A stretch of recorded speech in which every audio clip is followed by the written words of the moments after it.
Bismillahirrahmanirrahim. Assalamualaikum warahmatullahi wabarakatuh.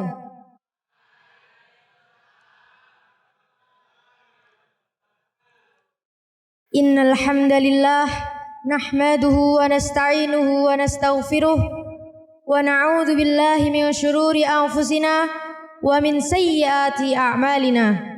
May yahdihillahu fala mudhillalah wa may yudlilhu fala hadiyalah. Asyhadu an la ilaha illallah wa asyhadu anna Muhammadan abduhu wa rasuluh. Ya ayyuhalladzina amanu taqullaha haqqa tuqatih wa la tamutunna illa wa antum muslimun. Ya ayyuhan nasu taqu rabbakumul ladzi khalaqakum min nafsin wahidah wa khalaqa minha zawjaha wa batha minhuma rijalan katsiran wa nisaa'a. Wattaqullaha alladzi tasaaluna bihi wal arham innallaha kana 'alaikum raqiba. Ya ayyuhalladzina amanu taqullaha wa qulu qawlan sadida yuslih lakum a'malakum wa yaghfir lakum dhunubakum wa may yuti'illaha wa rasulahu faqad faza fawzan 'azima. Amma ba'd.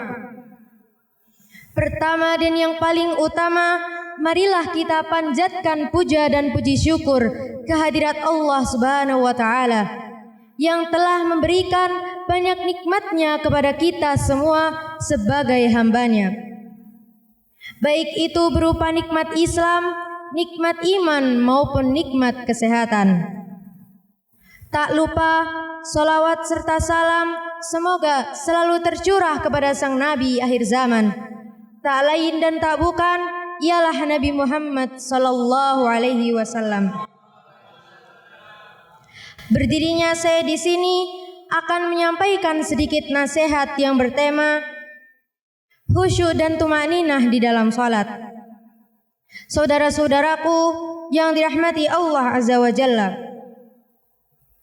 Allah Subhanahu wa taala telah berfirman di dalam kitabnya, A'udzu billahi minasyaitonir rajim. Wa qumu lillahi qanitin. Berdirilah untuk Allah dalam salatmu dengan khusyuk. Quran surat Al-Baqarah ayat 238. Dia juga berfirman tentang salat, wa innaha lakabiratun illa 'alal khashi'in. Dan sesungguhnya yang demikian itu sungguh berat kecuali bagi orang-orang yang khusyuk. Quran surat Al-Baqarah ayat 45. Salat adalah rukun Islam yang paling agung. Karena itu, melakukan salat dengan penuh kekhusyuan merupakan sebuah tuntunan syariat. Tetapi untuk mewujudkan khusyuk di dalam salat bukanlah perkara yang mudah. Sebab musuh Allah iblis laknatullah alaih telah berjanji di dalam dirinya sendiri untuk senantiasa berusaha menyesatkan anak turun Nabi Adam.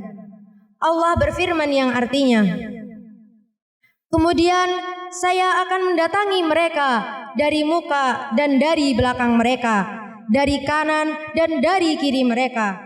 Quran surat Al-A'raf ayat 17. Tipu daya iblis yang paling hebat adalah upaya memalingkan manusia dari kekhusyuan di dalam salatnya.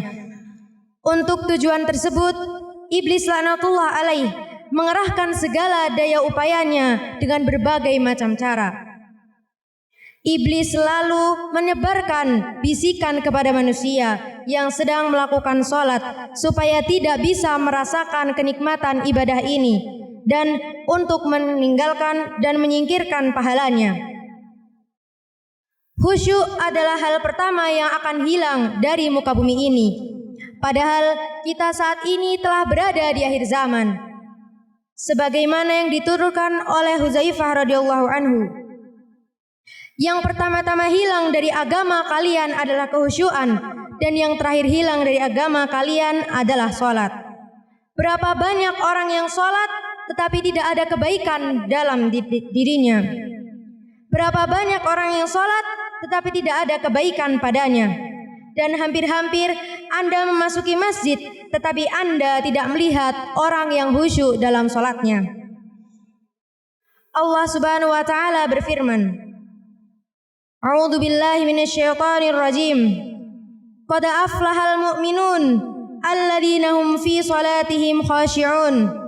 Sesungguhnya beruntunglah orang-orang yang beriman, yaitu orang-orang yang khusyuk dalam sembahyangnya. Quran surat Al-Mu'minun ayat 1 sampai 2. Maksud kata khasyu'un pada ayat di atas adalah orang yang takut dan orang yang tenang.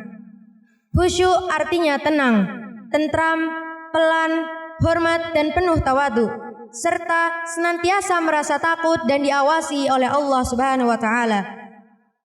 Khusyuk adalah tegaknya hati di hadapan Rabb yang disertai dengan sikap khudu dan merendahkan diri. Saudara-saudaraku yang dirahmati Allah Subhanahu wa taala, khusyuk itu tempatnya di dalam hati, tetapi buah khusyuk nampak pada anggota badan, karena anggota badan itu mengikuti hati, sehingga ketika rusak kehusyuannya karena lalai atau adanya was-was, maka rusak pula ibadah anggota badannya.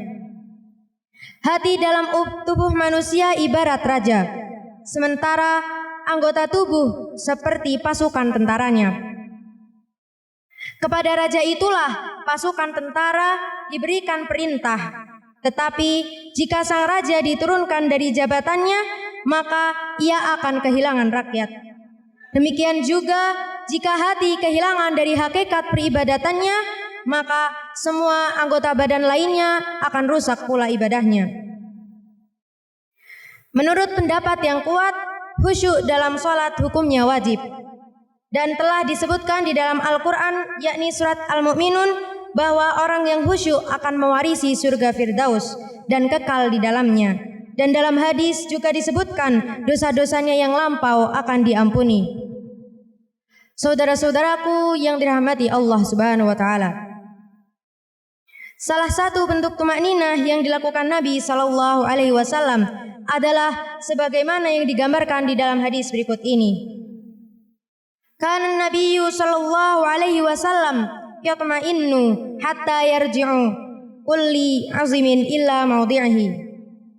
Nabi sallallahu alaihi wasallam salat dengan tumakninah sehingga beliau mengembalikan semua tulang di dalam tempatnya.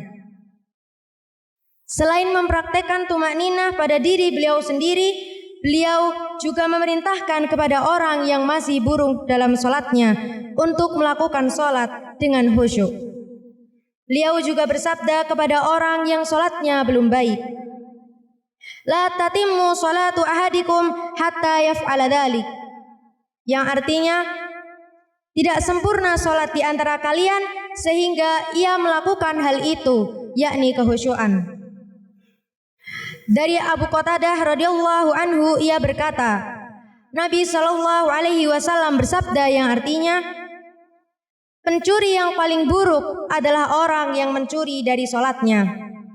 Ada seseorang sahabat yang kemudian bertanya, Wahai Rasulullah, bagaimana ia mencuri dari salatnya? Rasulullah sallallahu alaihi wasallam menjawab, ia tidak menyempurnakan rukuknya dan sujudnya. Dan dari Abu Abdillah Al-Asy'ari, ia berkata, Nabi sallallahu alaihi wasallam bersabda, Matalul ladzi la yutimmu ruku'ahu wa yankuru fi sujudihi.